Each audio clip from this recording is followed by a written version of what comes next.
ਸਕੂਲਾਂ ਵਿੱਚ ਪੰਜਾਬੀ ਦੀ ਲਗੋਤੀ ਬਾਰੇ ਅੱਜ ਦਾ ਖਾਸ ਇਕੱਠ ਲਾਹੌਰ ਪ੍ਰੈਸ ਕਲੱਬ ਦੇ ਬਾਹਰ ਹੋਇਆ, ਜਿੰਦੇ ਵਿੱਚ ਪੂਰੇ ਪੰਜਾਬ ਤੋਂ ਵੱਖੋ-ਵੱਖ ਤਨਜ਼ੀਮਾਂ ਨੇ ਪੰਜਾਬੀ ਪੜ੍ਹਾਓ ਤਹਿਰੀਕ ਦੇ ਬੈਨਰ ਥੱਲੇ ਰਲਤ ਕੀਤੀ। ਇਹਨਾਂ ਸਾਰੇ ਲੋਕਾਂ ਦਾ ਇੱਕੋ ਹੀ ਮੁਤਾਲਬਾ ਸੀ ਕਿ ਜਿਵੇਂ ਕਿ ਸੁਪਰੀਮ ਕੋਰਟ ਨੇ ਇਸ ਆਰਡਰ ਜਾਰੀ ਕਰ ਦਿੱਤਾ ਹੈ ਪੰਜਾਬੀ ਪੜ੍ਹਾਈ ਵਾਸਤੇ, ਇਹਦੇ ਨਾਲ ਲਾਹੌਰ ਹਾਈ ਕੋਰਟ ਨੇ ਜਿਵੇਂ ਆਰਡਰ ਜਾਰੀ ਕਰ ਦਿੱਤਾ ਹੈ ਔਰ ਅਵਾਮੀ ਅਦਾਲਤ ਜਿਹੜੀ ਹਮੇਸ਼ਾ ਤੋਂ ਇਸ ਸਵਾਲ ਨੂੰ ਲੈ ਕੇ ਖੜੀ ਹੈ ਔਰ ਹਮੇਸ਼ਾ ਹੀ ਚਾਹੁੰਦੀ ਹੈ ਕਿ ਪੰਜਾਬੀ ਪੜ੍ਹਾਈ ਜਾਵੇ। ਪਾਕਿਸਤਾਨੀ ਪੰਜਾਬ ਦੇ ਅੰਦਰ ਪੰਜਾਬੀ ਨੂੰ ਅਜੇ ਤੱਕ ਨਹੀਂ ਪੜ੍ਹਾਇਆ ਜਾ ਰਿਹਾ। ਇਹਨਾਂ ਸਾਰੇ ਲੋਕਾਂ ਦੀ ਇਹ ਮੰਗ ਸੀ, ਜਿਤਨੇ ਵੀ ਆਰਗੇਨਾਈਜ਼ਰ ਸਨ, ਮੁਖਤਲਿਫ ਇੰਟਲੈਕਚੁਅਲ ਸਨ, ਕਿ ਪੰਜਾਬੀ ਨੂੰ ਫੌਰੀ ਤੌਰ ਤੇ ਪੰਜਾਬ ਦੇ ਅੰਦਰ ਲਾਜ਼ਮੀ ਤਾਲੀਮ ਦੇ ਤੌਰ ਤੇ ਪੜ੍ਹਾਇਆ ਜਾਵੇ।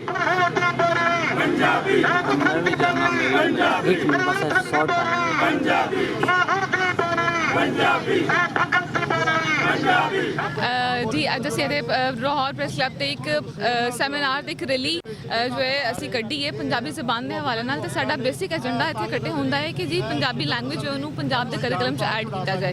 जिवें कि असीं दूसरे सूबियां नूं देखिए, सिंध हो जाए, बलोचिस्तान हो जाए या पश्तून जो कौम है वो अपने जो उन्हां दी रीजनल लैंग्वेजेस ने उन्हां दे विच अपनी प्राइमरी जो एजुकेशन है वो हासिल करदे ने। ते साडे पंजाब विच जो पंजाबी स्कूलां च बोलना भी मना है।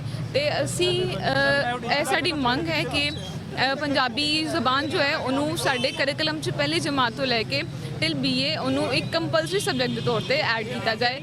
असी कोई मीडियम नहीं मंग रहे एडी अर्ली, लेकिन क्योंकि सुप्रीम कोर्ट के भी रिमार्क्स ने ते हाई कोर्ट ने भी हुकूमतां नूं पुछया है कि जी पंजाबी ज़बान क्यों नहीं लागू की जा रही। तो असी हुकूमत का मुतालबा है हुकूमत तो कि पंजाबी ज़बान नूं ऐड किया जाए। तो दूजी गल कि असी पेरेंट्स तो रिक्वेस्ट करने कि तुसी अपने बच्चों नाल घरां विच पंजाबी बोलो, क्योंकि जो वो घर च प्रैक्टिस नहीं करेंगे वो बाहर निकल के नहीं बोल सकते।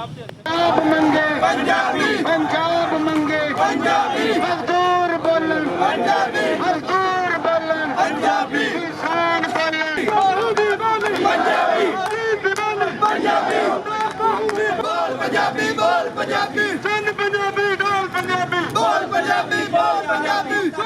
इट्स मीन कि यूथ ਨੂੰ ਇਹ ਸਮਝ ਆ ਰਿਹਾ ਹੈ ਕਿ ਬੋਲੀ ਦਾ ਸਵਾਲ ਕਿੰਨਾ ਅਹਿਮ ਹੈ। ਸੋ ਅਸੀਂ ਬਿਲਕੁਲ ਇਹ ਦੇਖ ਰਹੇ ਹਾਂ ਕਿ ਆਉਣ ਵਾਲੇ ਦਿਨਾਂ ਦੇ ਵਿੱਚ ਇਸ ਦੇ ਵਿੱਚ ਹੋਰ ਵਾਧਾ ਹੋ ਰਿਹਾ ਹੈ ਔਰ ਪੰਜਾਬੀ ਆਪਣੇ ਪੰਜਾਬੀ ਦੇ ਹੱਕਾਂ ਲਈ ਜਿਹੜੇ ਉੱਠੇ ਸਨ ਉਹ ਇੱਕ ਦਿਨ ਮੰਜ਼ਿਲ ਉਹਨਾਂ ਨੂੰ ਜ਼ਰੂਰ ਮਿਲੇਗੀ। ਅੱਛਾ, ਇਹ ਪ੍ਰੋਫੈਸਰ ਤਾਰਕ ਜਤਾਲਾ ਸਾਹਿਬ ਬਜ਼ੁਰਗ ਪੰਜਾਬੀ ਲੀਡਰ ਆ, ਇਹ ਵੀ ਸਾਡੇ ਨਾਲ ਇਹਨਾਂ ਕੋਲੋਂ ਜਾਣਦੇ ਆ ਜੀ। ਤਾਰਕ ਸਾਹਿਬ, कैसा ਲੱਗ ਰਿਹਾ ਤੁਹਾਨੂੰ ਜਿਹੜੀ ਇਹ ਤਹਿਰੀਕ ਅੱਜ ਕਿਸ ਲੈਵਲ ਤੇ ਆ ਚੁੱਕੀ ਹੈ? ਤਹਿਰੀਕ ਇੱਕ ਬਹੁਤ ਅੱਗੇ ਲੈਵਲ ਤੇ ਹੁਣ ਆ ਚੁੱਕੀ ਹੈ, ਕਿਉਂਕਿ ਜਦੋਂ ਤਹਿਰੀਕ ਸ਼ੁਰੂ ਹੋਈ ਸੀ ਤੇ ਨਾ ਇੰਨੀ ਗੈਦਰਿੰਗ ਹੁੰਦੀ ਸੀ ਤੇ ਨਾ ਲੋਕਾਂ 'ਚ ਹਾਲੇ ਇੰਨਾ ਜਜ਼ਬਾ ਦਾ ਸ਼ੌਰ ਹੁੰਦਾ ਸੀ। ਅੱਜ ਦੀ ਗੈਦਰਿੰਗ ਔਰ ਅੱਜ ਦਾ ਜਜ਼ਬਾ ਦਾ ਸ਼ੌਰ ਵੇਖ ਕੇ ਲੱਗਦਾ ਹੈ ਕਿ ਸਾਡੀ ਤਹਿਰੀਕ ਅੱਗੇ ਜਾ ਰਹੀ ਹੈ। ਕਮ ਸੇ ਕਮ ਲੋਕਾਂ ਤੱਕ ਸਾਡਾ ਮੈਸੇਜ ਪਹੁੰਚ ਰਿਹਾ, ਨਾ ਸਿਰਫ ਲੋਕਾਂ ਤੱਕ ਪਹੁੰਚ ਰਿਹਾ ਬਲਕਿ ਇੰਟੈਲੀਜੈਂਸੀਆ ਤੱਕ ਪਹੁੰਚ ਰਿਹਾ, ਯੂਥ ਤੱਕ ਪਹੁੰਚ ਰਿਹਾ ਔਰ ਸਿਆਸਤਦਾਨਾਂ ਤੱਕ ਪਹੁੰਚ ਰਿਹਾ। ਜਦੋਂ ਤੱਕ ਸਿਆਸਤਦਾਨਾਂ ਤੱਕ ਮੈਸੇਜ ਨਾ ਪਹੁੰਚੇ, ਸਿਆਸਤ ਦੇ ਵਿੱਚ ਇਹ ਚੀਜ਼ ਨਾ ਆਏ ਤੇ ਕੋਈ ਵੀ ਮੁੱਦਾ ਜਿਹੜਾ ਨਾ ਅੱਗੇ ਨਹੀਂ ਜਾ ਸਕਦਾ। ਤੇ ਮੇਰਾ ਜ਼ਾਤੀ ਖਿਆਲ ਹੈ ਔਰ ਮੇਰਾ ਈਮਾਨ ਹੈ ਕਿ ਸਾਡੀ ਤਹਿਰੀਕ ਦਿਨ ਬ ਦਿਨ ਅੱਗੇ ਚਲੇਗੀ ਔਰ ਇੱਕ ਨਾ ਇੱਕ ਦਿਨ ਪੰਜਾਬੀ ਜਿਹੜੇ ਆ ਨਾ ਆਪਣੀ ਜ਼ਬਾਨ ਹਾਸਲ ਕਰਨ 'ਚ ਕਾਮਯਾਬ ਹੋ ਜਾਣਗੇ। ਅੱਛਾ, ਅੱਜ ਸਾਨੂੰ ਜੁਆਇਨ ਕੀਤਾ ਇੱਕ ਪੁਰਾਣੀ ਪੰਜਾਬੀ ਐਕਟਿਵਿਸਟ ਕੌਸਰ ਟਿਵਾਣਾ ਸਾਹਿਬਾਂ ਨੇ। ਇਹਨਾਂ ਦੇ ਕੋਲੋਂ ਵੀ ਜਾਣਦੇ ਹਾਂ ਕਿ ਅੱਜ ਦਾ ਸੈਮੀਨਾਰ ਤੇ ਰੈਲੀ ਦੇ ਬਾਰੇ 'ਚ ਇਹਨਾਂ ਦੇ ਕੀ ਵਿਚਾਰ? ਇਹ ਸੈਮੀਨਾਰ ਅੱਜ ਦਾ ਬਸ ਇੱਕ ਇਕੱਠ ਹੋਣ ਦਾ ਮਕਸਦ ਹੀ ਹੁੰਦਾ ਹੈ। ਅਸੀਂ ਤਾਂ ਵੈਸੇ ਪਿਛਲੇ 20 ਸਾਲ ਤੋਂ ਪੰਜਾਬੀ ਲਈ ਕੋਸ਼ਿਸ਼ ਕਰ ਰਹੇ ਹਾਂ ਔਰ ਮੈਨੂੰ ਕਹਿਣ ਦਾ ਮੌਕਾ ਵੀ ਮਿਲਿਆ, ਗੱਲ ਕਰਨ ਦਾ ਤੁਹਾਡੇ ਨਾਲ ਮੈਨੂੰ ਬੜੀ ਖੁਸ਼ੀ ਹੋਈ ਹੈ। ਮੇਰਾ ਤਲਕ ਸਰਗੋਦਾ ਮਿੱਠਾ ਟਵਾਣਾ ਤੋਂ ਹੈ। ਜਦ ਮੈਂ ਸਰਗੋਦਾ ਮਿੱਠਾ ਟਵਾਣਾ ਜਾਂਦੀ ਹਾਂ ਤੇ ਮੈਂ ਉੱਥੇ ਦੇਖਦੀ ਹਾਂ ਨਾ ਸਾਡੇ ਕਲਚਰ ਦੀ ਤਬਾਹੀ ਫਿਰ ਗਈ ਹੈ।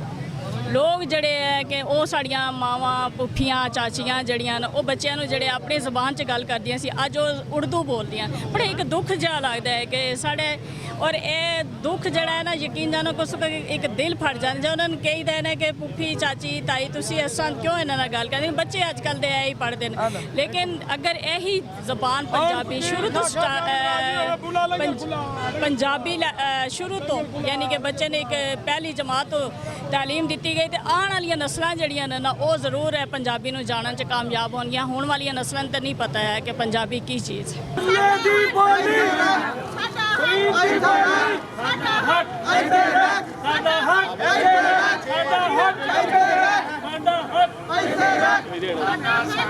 ਆਪਣੀ ਬੋਲੀ ਆਪਣਾ ਅਸਲਾ ਸਾਡਾ ਇੱਕੋ ਮਸਲਾ ਆਪਣੀ ਬੋਲੀ ਆਪਣਾ ਅਸਲਾ ਬੋਲੀ ਬੋਲ ਜਾਓਗੇ ਕੱਖਾਂ ਵਾਂਗੂ ਰੁੜ ਜਾਓਗੇ ਦੁਨੀਆ ਮੰਦੀ ਜ਼ੋਰਾਂ ਨੂੰ ਲਾਨਾ ਤੇ ਕਮਜ਼ੋਰਾਂ ਨੂੰ ਦੁਨੀਆ ਮੰਦੀ ਜ਼ੋਰਾਂ ਨੂੰ ਲਾਨਾ ਤੇ ਕਮਜ਼ੋਰਾਂ ਨੂੰ ਬਾਹੂ ਦੀ ਬੋਲੀ ਪੰਜਾਬੀ ਦੀ ਬੋਲੀ ਪੰਜਾਬੀ ਬਾਹੂ ਦੀ ਬੋਲੀ ਪੰਜਾਬੀ ਕਿਸਾਨ ਦੀ ਬੋਲੀ ਪੰਜਾਬੀ ਪੰਜਾਬ ਦੀ ਬੋਲੀ ਪੰਜਾਬੀ ਬਾਹੂ ਦੀ ਬੋਲੀ ਪੰਜਾਬੀ ਦੀ ਬੋਲੀ ਪੰਜਾਬੀ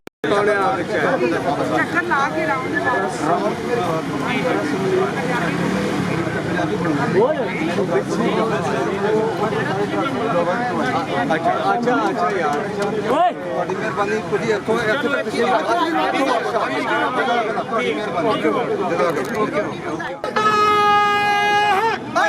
ਭੁੱਲ ਜਾਵੋਗੇ ਕੱਖਾਂ ਵਾਂਗੂ ਰੁੱਲ ਜਾਵੋਗੇ ਬਾਨੀ ਜੇ ਭੁੱਲ ਜਾਵੋਗੇ ਕੱਖਾਂ ਵਾਂਗੂ ਰੁੱਲ ਜਾਵੋਗੇ ਬਾਨੀ ਜੇ ਬਾਹੂ ਦੀ ਬੋਲੀ ਪੰਜਾਬੀ